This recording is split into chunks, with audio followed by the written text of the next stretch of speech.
বর্ষবরণের শোভাযাত্রায় হাজারো মানুষের ঢল।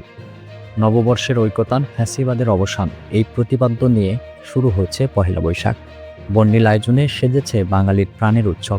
ফ্যাসিস্টের মুখাকৃতি ছাড়াও নানান শিল্পকর্মের মাধ্যমে শুরু হয়েছে বর্ষবরণ আনন্দ শোভাযাত্রা।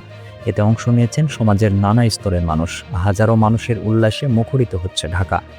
চারুকলা প্রাঙ্গণ ছিল উৎসবের রঙে রাঙানো। ভোরের আলো ফুটতেই জনস্রোত জমতে শুরু করে। রমনা, টিএসসি, সোহরাওয়ার্দী উদ্যান সহ আশপাশের এলাকায়ও ছিল মানুষের ঢল। শোভাযাত্রায় অংশ নিয়েছেন চারুকলার শিক্ষক শিক্ষার্থী, বিভিন্ন শিক্ষা প্রতিষ্ঠানের শিক্ষার্থী, সাংস্কৃতিক সংগঠনের কর্মী এবং নানা বয়সী মানুষ। অংশ নিয়েছেন বিদেশি অনেক নাগরিকও। এতে মুখোশ, পাপেট, বাঁশের তৈরি বাঘ, পাখি, মাছ সহ নানা বিশাল আকৃতির শিল্পকর্মের মাধ্যমে তুলে ধরা হয়েছে গ্রামীণ জীবন ও প্রকৃতি নির্ভর মানুষের সংগ্রামের রূপ। রাখা হয়েছে বিশাল আকৃতির শেখ হাসিনার মুখাকৃতি। আছে মুগ্ধর পানি লাগবে পানির আদলের শিল্পকর্ম।